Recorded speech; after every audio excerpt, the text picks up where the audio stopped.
Two new food blog শুনে অবাক হচ্ছে হয়তো। তো আজকে এমনি নর্মাল কোনো ব্লগ না, আজকে ভিডিওটা পুরোটাই ফুড। তো কোথায় এসেছি, কী খাচ্ছি, সব কিছু তোমাদের সাথে শেয়ার করবো আস্তে আস্তে। আশা করবো আজকের ভিডিওটা দেখতে তোমাদের খুব ভালো লাগবে। অ্যাবসলিউট বারবিকিউ নেশনে, যেটা মধ্যমগ্রামের আউটলেটটায়, আর আমরা কিছু অফারও পেয়েছি, সেটাও আমি তোমাদের সাথে আলোচনা করবো। আপাতত উঠি, লিফটটা খারাপ রয়েছে, তো আমরা সিঁড়ি দিয়ে উঠছি, এটা 3rd ফ্লোরে।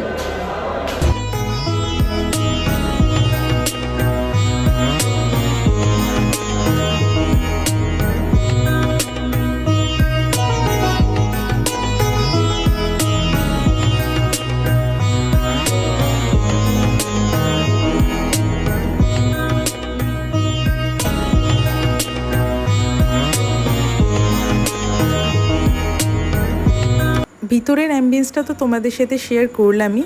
এবার আমি তোমাদেরকে মেনু কার্ড দেখাবো।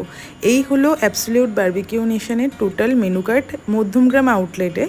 তার সাথে সাথে আমি তোমাদেরকে মোস্ট ইম্পর্টেন্টলি সেটা হলো প্রাইস রেঞ্জটা দেখিয়ে দিলাম। মন্ডে টু ফ্রাইডে প্রাইসটা একটু কম থাকে, স্যাটারডে সানডে তার থেকে একটু বেশি থাকে। আর এই হলো টোটাল ড্রিঙ্কসের মেনু। ফার্স্টেই আমাদের স্টার্টারের মধ্যে ফুচকা চলে আসে, তারপরেই ওরা সস দিয়ে যায়, আর তার সাথে সাথে স্টার্টারের মেনু শুরু হয়ে যায়। প্রথমে একটা স্টাফিং বান দেয়, তারপর এটা পটাটোর কোনো একটা আইটেম ছিল, তারপর পেরি পেরি চিকেনটা আমার বেশ ভালো লেগেছে। আর তার সাথে চিকেন আর ফিশের কাবাবগুলোও কিন্তু বেশ টেস্টি ছিল। আমার বেশি ফিশ কাবাবটাই ভালো লেগেছে। তারপর ক্রিসপি বেবিকর্ন আর পানিরও কিন্তু মেনুতে ছিল। এরপরে আমার সবথেকে ফেভারিট প্রন আইটেম এলো, যেটা সত্যি খুব ভালো ছিল। মাছটা খুব সফট ছিল, বাট দেবাশিস বড় চিংড়ি মাছ খায় না, ওর অ্যালার্জি রয়েছে। এরপর আমরা ফার্স্ট টাইম সোডা অর্ডার করেছিলাম, কারণ এটা মেনুর মধ্যে ছিল না, এটা আলাদা করে নিতে হয়। পার গ্লাস 69 করে নিয়েছিল। আর প্রনটা আমি আরেকবার রিপিট করেছিলাম, কারণ প্রনটা আমার সত্যিই খুব ভালো লেগেছিল। এরপর দিয়ে গিয়েছিল শিক কাবাব, যেটা আমার একেবারেই ভালো লাগেনি। আমার মনে হয়েছিল আরেকটু কুক হতো। যাই হোক, স্টার্টার খাওয়ার পর আমরা সত্যি হাঁপিয়ে গিয়েছিলাম। এরপর ভাবছিলাম আমি মেন কোর্সে যাবো কী করে। আচ্ছা, তোমাদের সাথে একটা কথা শেয়ার করে দিই, আমরা আগে থেকে টেবিল বুক করে গিয়েছিলাম ABS অ্যাপ থেকে, তাই আমরা টোটাল বিলের ওপর 150 অফ পেয়েছিলাম। এবার আমি ভাবলাম না, বসে না থেকে একটু হেঁটে আসি। তারপর দেখলাম লাইভ কুক হচ্ছে, দেখতে বেশ ভালো লাগছিলো। এটা কিছু একটা বানাচ্ছিলো, আমি বুঝতে পারিনি দূর থেকে। আচ্ছা, এবার তোমাদের সাথে আমি মেন কোর্সের আইটেমগুলো শেয়ার করে দিই। ফার্স্টে ছিল স্টিম রাইস, তারপরে dal tadka, chilli garlic noodles, mix veg dry, veg Manchurian, kadai paneer, বাসন্তী পোলাও। স্যালাড আইটেমও তোমরা অনেক রকমের পেয়ে যাবে। তার মধ্যে কিছু জিনিস ছিল যেগুলো আমি সত্যিই চিনি না। এই যেমন বিটরুট পেঁয়াজ দিয়ে কিছু একটা এরকমভাবে রেড কালারের, সেটা আমি জানি না কেন খায়, কি দিয়ে খায়। যাই হোক, তারপরে পাঁপড়ও ছিল। না, মেন কোর্স কিন্তু এখনও শেষ হয়ে যায়নি। Butter chicken, egg fried rice, কাতলা কালিয়া, চিলি চিকেন, এগ কারি মশলা, কোনোটাই কিন্তু বাদ ছিল না। তার সাথে সাথে কিন্তু ছিল 2 রকমের স্যুপ। একটা গ্রিন কালারের কোরিয়ান্ডার কিছু স্যুপ ছিল, আর তার সাথে আর একটা স্যুপ ছিল। আমি ভাবছিলাম কোনটা ছেড়ে কোনটা নেব। ফার্স্টে স্টিম রাইস বা ভেজ কোনো আইটেম আমি একদমই নেব না ভেবেছিলাম। তো তারপরে আমি পড়ে দেখছিলাম যে কোনটা নেওয়া যায়। শেষে ভাবলাম একটু নুডলসই নিই। তার সাথে ভেজ ম্যাঞ্চুরিয়ান ছিল, ভেজ দেখে আমি নিতে গিয়েও নিইনি, বিশ্বাস করো। দেবাশিস বারবারই বলছিল তুমি ঠিক করে উঠতে পারছো না কোনটা ছেড়ে কোনটা নেবে। আমি সত্যিই বুঝতে পারছিলাম না, কারণ ভেজ আইটেম খাওয়ার মতো আমার কোনো ইন্টারেস্টই ছিল না। তারপরে গিয়ে আমি স্যালাড নিয়ে চলে গেলাম চিকেনের দিকে। যেমন দেখতে তেমনি কিন্তু খেতেও ছিল। টেস্ট নিয়ে তো আমি তোমাদেরকে পরে বলছি। তারপরে আমি চলে গেলাম এগ ফ্রাইড রাইসের দিকে। বিশেষ করে আমি এগগুলো কিন্তু বেছে নিচ্ছিলাম। আর চিলি চিকেনটা মানে জাস্ট অসাধারণ লেগেছিলো আমার। সত্যি চিলি চিকেনটা খুব ভালো লেগেছিলো টেস্ট ওয়াইজ। একদম ঝাল নুন টক বেশ সুন্দর ছিল টেস্ট। আমি সব কিছু আইটেম একদম থালায় সাজিয়ে নিয়েছিলাম, আর জায়গা পাচ্ছিলাম না, তাই জন্য ভাবলাম এইটুকুনি আগে খেয়ে নিই। আর আমরা আগে থেকেই ভেবে রেখেছিলাম উইশ গ্রিলে গিয়ে কিছু একটা নতুন ট্রাই করব। তার মধ্যে স্কুইরেল আর অক্টোপাস ছিল। চিকেন আর ফিশের সাথে সাথে স্কুইরেল খাওয়ার ইচ্ছে আমার একদমই নেই, তাও অক্টোপাসটা একটু ট্রাই করেছিলাম। কিন্তু ভয় আমি অনেকবার ভাবছিলাম খাবো কি খাবো না। দেবাশিস বলে একটু টেস্ট করে দেখোই না কী হয়েছে। তারপর দেখলাম না, বেশ ভালো লাগলো, খুব একটা মন্দ লাগেনি যতটা আমি ভয় পাচ্ছিলাম। আরও কয়েকটা মেন কোর্স কিন্তু এখনও বাকি রয়ে গিয়েছে।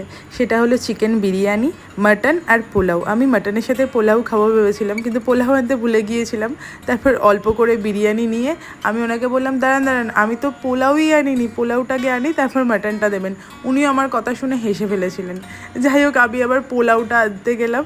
তারপরে এসে মাটনটা নিলাম, একদম গরম ধোয়া ওটা মাটনের টেস্ট আমার অ্যাভারেজ লেগেছে, খুব ভালো না, এবার খারাপও বলা যায় না। আমি দেবাশিস আর আমারটা একসাথে নিয়ে চলে এসেছিলাম, কারণ এরপরে অনেক অনেক ডেজার্ট আইটেম বাকি ছিল।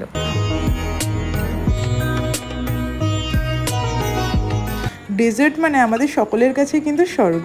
যতই বাড়িতে খাবো না করি না কেন, ওখানে গিয়েছি আর এত লোভনীয় ডেজার্ট দেখেছি, ছাড়া যায় বলো? আমি তো সব কিছু ট্রাই করেছি। এত সুন্দর সুন্দর পেস্ট্রি ছিল না, তোমাদেরকে কি বলবো, আর এত টেস্টি ছিল আর এত সফট ছিল, আমি তুলতেই পারছিলাম না। দেখো, হাফ তো আমি ভেঙেই দিয়েছি। আচ্ছা, ডেজার্ট নিতে নিতে তোমাদেরকে অল ওভার স্টার্টার আর মেন কোর্সের অল্প করে একটু রিভিউ দিয়ে দিই। দেখো, প্রথমত সব কটা ফুডই কিন্তু আনলিমিটেড পেয়ে যাবে তোমরা, আর তার সাথে সাথে টেস্ট অনুযায়ী কিন্তু সব কটা টেস্টই আমার খুব ভালো লেগেছিলো। কিন্তু আমার যেটা ভালো লাগেনি সেটা আমি লাস্টে রিভিউ ওদেরকে দিয়ে এসেছি, তোমরা দেখতেই পাবে। তবে প্রাইসটা কি বলো তো, একদমই গায়ে লাগবে না। এত রকম মেনু আছে, সবথেকে বড় কথা আনলিমিটেড, তোমরা যত খুশি খেতে পারো, মানে যার পেটে যতটা ধরবে। আর এত রকমের আইটেম আছে না, তোমাদের সত্যি মনে হবে না যে টাকাটা বৃথা গেল। আমি বলবো যারা এখনও আসোনি অবশ্যই কিন্তু একবার ভিজিট করতে পারো, খুব ভালো লাগবে। তারপরে আমি চলে গিয়েছিলাম ব্রাউনির দিকে, আর তারপরে দেখো মালপোয়া, ওয়াও, জাস্ট অসাধারণ ছিল, অসাধারণ। তোমাদেরকে কি বলবো, আর যেমন ভালো খেতে ছিল তেমনি সফট ছিল। তারপরেই চলে গিয়েছিলাম আমার ফেভারিট হট গোলাপ জামুন আর মুগ ডালের হালুয়ার দিকে। মুগ ডালের হালুয়াটা এত মিষ্টি না, আমার ভালো লাগে না, কিন্তু হট গোলাপ জামুনটা খুব ভালো লাগে। আসলে গরম গরম তো খেতে বেশ কিন্তু ভালো লাগে। বাড়িতে সারাক্ষণ মিষ্টি খাবো না, মিষ্টি ছোবো না করে থাকি, আর এখানে এসে একদম সব কিছু ভুলে গিয়েছিলাম। এই ভিডিওটা যখন আমার বাড়ির লোক দেখবে না, তখন ভাববে বাড়িতে কি করিস আর ওখানে গিয়ে কি করেছিস। যাই হোক, এইভাবে ডেজার্টের প্লেটটা পুরো সাজিয়ে নিয়েছিলাম, আর দেখো দেখতে কিন্তু ব্যাপক লাগছিল, তাই না?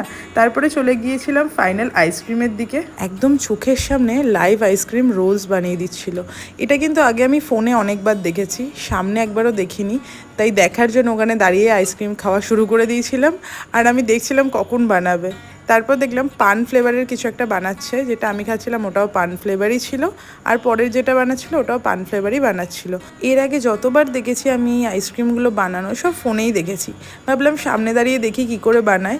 খুব একটা কিছু প্রসেস নেই জানি, তবুও দেখতে কিন্তু বেশ ভালো লাগছিল, আর রোল রোল করে কেটে দিচ্ছিল, তাই আরও ভালো লাগছিলো। ফ্লেভারটাও খুব ভালো ছিল। এরপরে আমরা আরও কিছু আইসক্রিম ট্রাই করলাম, স্ট্রবেরি, ভ্যানিলা অ্যান্ড চকলেট। আর তারপরে জানো, আমি টেবিলে আসার পরেও আবার দৌড়ে দৌড়ে গেছি চকলেট সিরাপের জন্য।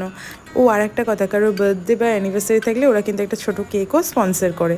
আর রিভিউ দেওয়ার জন্য একটা কাগজ দিয়েছিল আমাদেরকে, তার মধ্যে আমি রিভিউ রেটিংস সব কিছুতেই 9 দিয়েছি, বাট সার্ভিসের দিক থেকে আমি 7 দিয়েছি। তার কারণ যেহেতু স্টার্টারটা পুরো টেবিলে সার্ভ করতে আমার মনে হচ্ছে একটু লেট হচ্ছিলো, আদারওয়াইজ অল ওভার আমাদের কিন্তু ওদের ফুড কোয়ালিটি, ফুডের টেস্ট সব কিছুই খুব ভালো লেগেছে। তোমরা কিন্তু একবার গিয়ে ঘুরে আসতে পারো। আমাদের সাথে সবটাই শেয়ার করলাম, তোমাদের যাদের ভালো লাগবে আর কাছাকাছি হবে তারা মধ্যমগ্রামের আউটলেটটাই যেতে পারো। এই ভিডিওটা অবধি রাখলাম, তোমাদের যদি কিছু ভালো লেগে থাকে তাহলে please do like, share and subscribe to my channel. দেখা হচ্ছে আরও একটা নতুন ভিডিওর জন্য। ততক্ষণ সবাই খুব ভালো থেকো, সুস্থ থেকো, টাটা।